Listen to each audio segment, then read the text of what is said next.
Hello everybody, it is Tom and welcome to another video. I've been going to some dark places. I hate it when my mind races. I've got so many. So today we have a very special video because today we're going to be talking about a very special book. Is it objectively special? Probably not. But is it special to me? Yes, because haha, it is my book. So yeah, today we're going to be talking about Dreamers, which is a queer young adult novel I wrote about a trans guy coming out and falling in love while in high school. It's got romance, it's got trans boys, it's got light supernatural elements and a bit of humor and heartwarming family stuff, so what more do you need? I don't know. and while I myself did not know that I was trans when I was in high school, because I was busy being very deep in various closets, I have used many of my own experiences and feelings in this book, which makes it a very special and kind of vulnerable book for me to share with everyone. Now, I have done videos about this book before, but this video is special in that I'm going to be discussing some things here that I did not mention in previous videos, and reading a never before shared excerpt. Wow. And B, the book is actually now available for pre-order. So, yeah, so it's currently up on Amazon and various other sites, and you can pre-order the Kindle version at present. So the paperback will be available on May 24th, which is the date the book is due to be released, and that's pretty soon. So, yes, check the details below for the pre-order links, or just head over to my author website, tjbear.com, and you can do it from there and also look at all my other books. Hooray. So, in this video, I will be telling you a little bit about the book, talking about some of what influenced me when I was writing it, reading a little bit of it, and also cluing you into some of the super sneaky Easter eggs. They're not actually very sneaky, but some of the Easter eggs that eagle-eyed readers might find within the pages. So, sound good? I mean, hopefully it does, because I've already decided that that's what we're gonna do, so let's do it.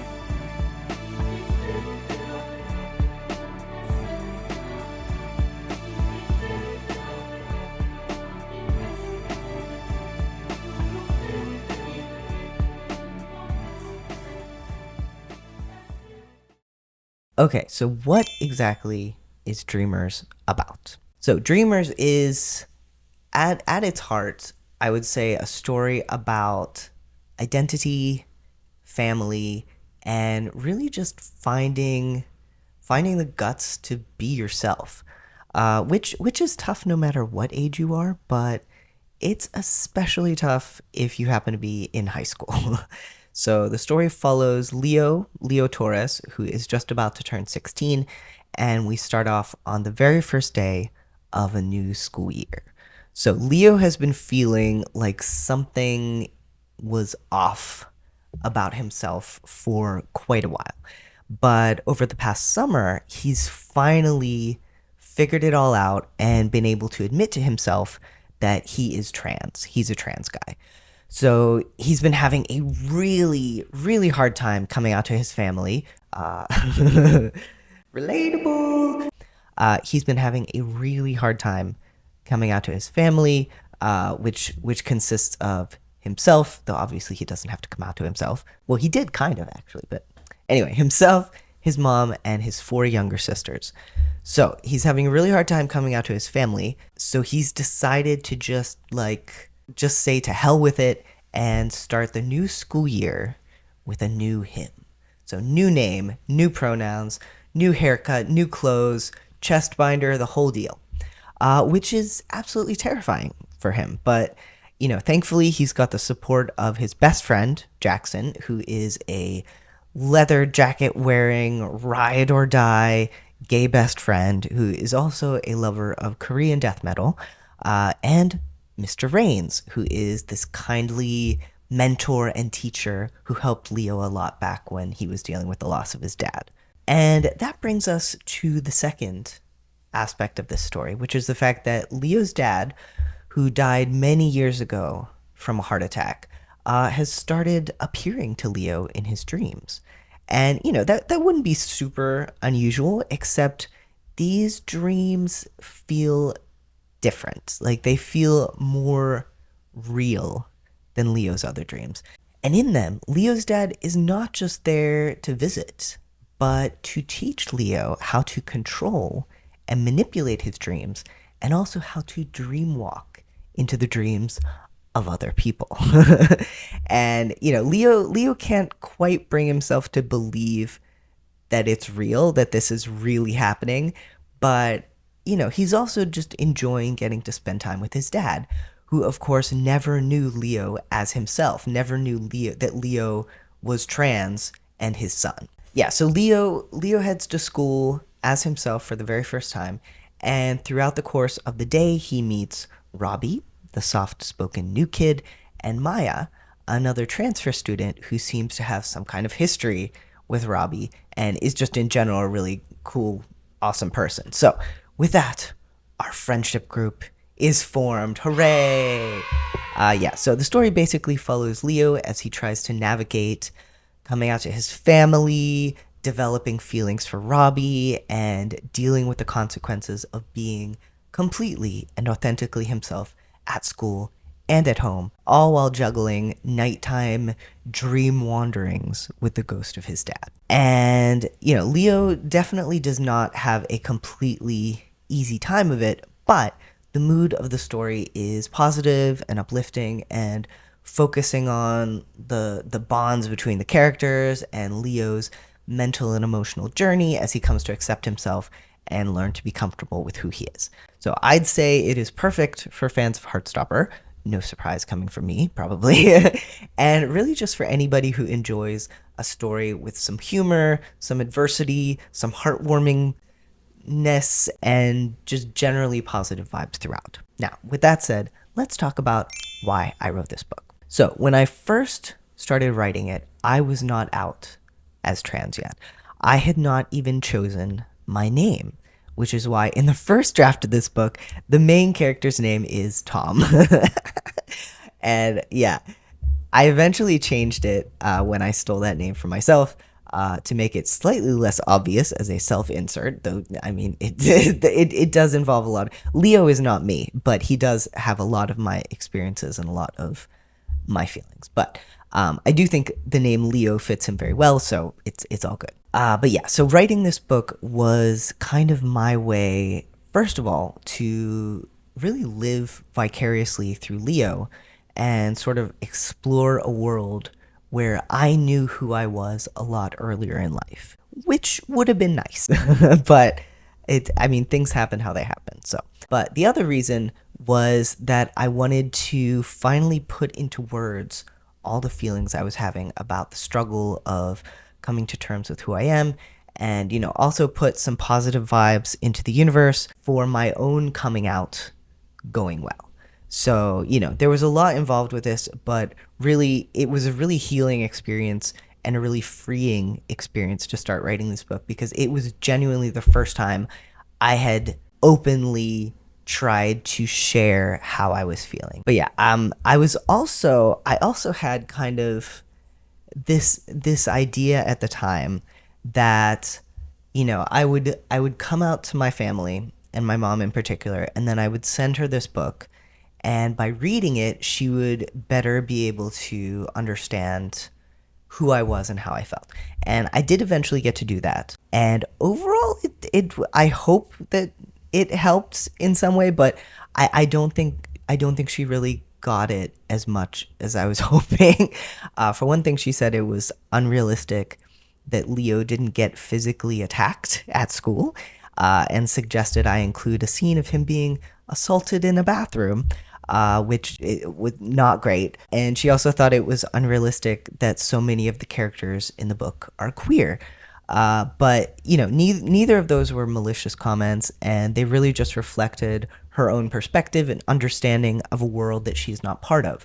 So I can't blame her for that. I know that what she said was not unkindly meant. So at the time, I was hurt and upset, but perspective, and I know that it was not like an attack in any way. It was just, yeah. But the idea of a book about queer or trans people being unrealistic unless those people suffer from some horrible experience is an interesting one, and one of the tropes I was trying to subvert while I was writing this book. Because, and pretty much all of my books actually, but especially this one. But because queer and trans people deserve happy stories too, and that's what I wanted to create with this book. Everything is not perfect and easy for Leo. He goes through some pretty difficult things and encounters transphobia and homophobia along the way, but overall things go pretty well for him, and I wanted to show that that is a thing that can happen. You can be trans and it be okay, especially if you've got the right people in your corner. Now, moving on to the Easter eggs. So another thing I wanted to do with this book was acknowledge some of the people whose stories and videos really helped me while I was figuring out my gender identity. So I've named characters after many of them, and there are also a few like cheeky street names and things that also reference some of those people. So I won't reveal all of them, but I will say that Jamie Rains, also known as Jammy Dodger, was the inspiration for Mr. Rains' name, and Jackson Bird, whose amazing memoir, Sorted, really just meant so much to me back then and still does. But yeah, that's why Leo's best friend's name is Jackson. And there's also a particular pun-loving ally character named Otis, who bears a striking resemblance to One Topic at a Time, also known as OT. So, but yeah, there are lots more references in there. So if you're at all familiar with queer and trans YouTubers and streamers, or at least the ones that I watch, you may spot some of them, and definitely let me know if you do. Okay, well that's about all. So I'm going to end by reading a little excerpt from the book, since that is a thing I said I would do. And this, I don't think I have shared this anywhere else, so this is a brand new excerpt read by me, which, dubious quality perhaps, but okay. So the excerpt that I'm going to read is from chapter 4 of the book. So Leo has come to school with his new haircut, his new name, pronouns, everything, and he's in class, and that's about all you need to know. So let me get a drink before I read this. All right, chapter 4. I'm so sorry if I read this badly. Okay, chapter 4. The moment came at 8:35 a.m. Mr. Rains was reading through the roll, pausing to ask for correct pronunciation on the names of some of the new students, and he'd read the A's through the S's and was finally to the T's.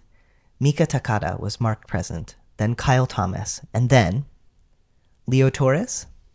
Here, I tried to pitch my voice low, but it came out weak and cracked, sending a titter of laughter through the class. Mr. Rains caught my eye and gave a small shrug with a smile that said, "Don't worry about it," then continued through the attendance. There were definite whispers now from the kids who'd been in my class last year, frowns and backward glances. I tried not to look, but couldn't help my gaze flickering here and there in search of hatred or condemnation, my nightmare come to life. It was during one of these flickering glances that I found a face turned toward mine.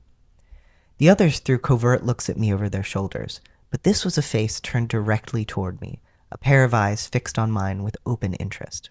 It was a nice face, finely boned and friendly.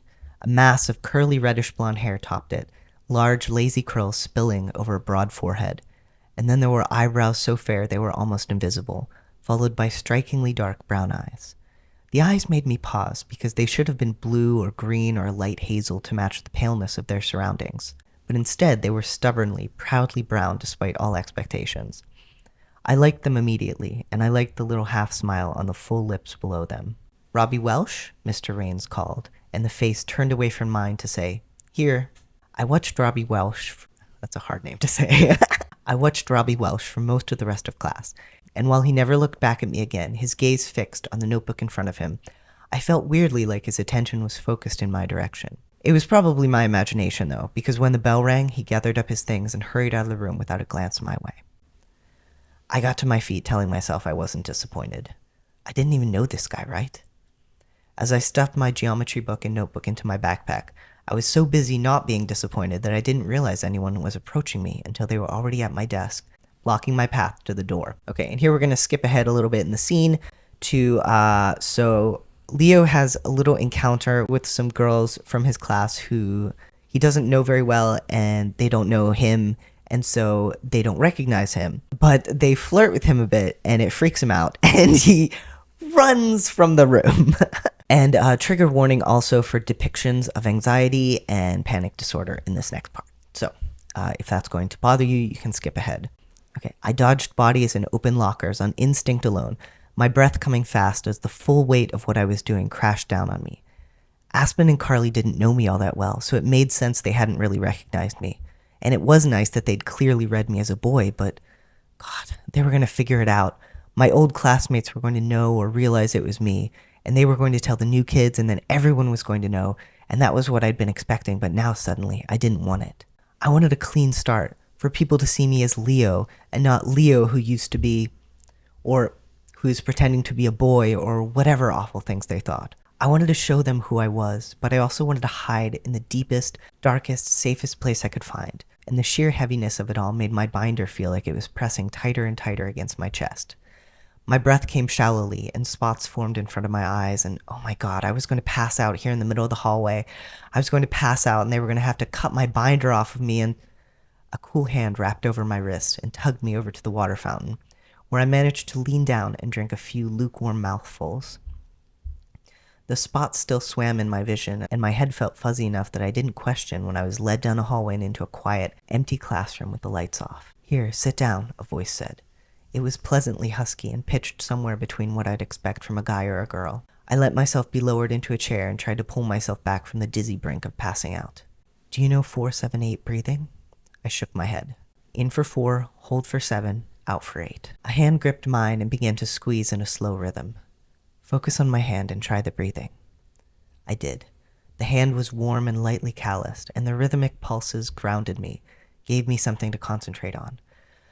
I breathed in, held it, released it, then did it again. The bell went, but I ignored it, and the fingers wrapped around mine never wavered as the hallway outside filled with the scuffling of feet, hurrying to class. I breathed. Finally, the tightness in my chest began to loosen, and the binder went back to being snug but not suffocating. I took one last slow, even breath and opened my eyes. It was Robbie Welsh. He'd pulled one of the other desks over to where I sat and was leaning forward, his dark eyes fixed on me. That faint half-smile still touched his lips, but it wasn't laughing at me so much as encouraging me, supporting me. I tore my gaze away from him, embarrassed. "Sorry." "Panic attack," he said. It wasn't a question. "I used to get them a lot. Do you want to take off your binder?" I glanced at him in surprise. "No, it's fine. It's not the binder, it's me. I mean, maybe it's the binder. It's my first one and I just got it, so how did you know?" "I saw the edge of it through your shirt when you were talking to Mr. Raines. I doubt anybody else did or knew what it was if they saw it. Mine's a zip-up. They say the non-zip kind are better, but I need to be able to zip it down a little if I start feeling suffocated, you know?" It took my brain a good 4 or 5 seconds to catch up. "Wait, you mean you?" "Me." "Huh. I don't think I've ever met another trans guy before." He looked amused. "Never?" "I mean, I've seen a bunch of us online in forums and groups and stuff, but never in person. I thought I was the only one around here. I guess that was dumb, though. I mean, there's a lot of people in this city, in this school even. Of course there have to be other trans guys around." Robbie gave a little shrug. "A lot of guys like to go stealth." At my blank stare, he continued. "Not telling people you're trans. Just letting them assume you're a guy, not a trans guy. It's easier, but sometimes it feels..." He shook his head. "Anyway, it doesn't look like you're going that route, does it?" He sounded somewhere between wistful and respectful, like I was doing some great heroic thing. "I don't know what I'm doing," I said. I pressed my face into my hands and let the coolness of my palms seep into my overheated forehead. I thought that's what I wanted, for everyone to know about me, but I think I just want to be a guy, you know? For people to look at me and know who I am and for it not to be a big thing. I want to be myself and not have to worry about everybody hating me or judging me or, I don't know. I don't want to have to tell people who I am. I just want them to know. Robbie's eyes dropped from mine as a small, sad smile tugged at his lips. I get it. Okay, and that is where we will stop our excerpt. Dun dun dun. That's probably not how you stop an excerpt, but that's what I have done. Okay, so that's all for this video then. So yeah, thank you so much for watching and liking and subscribing and all the wonderful things that you do.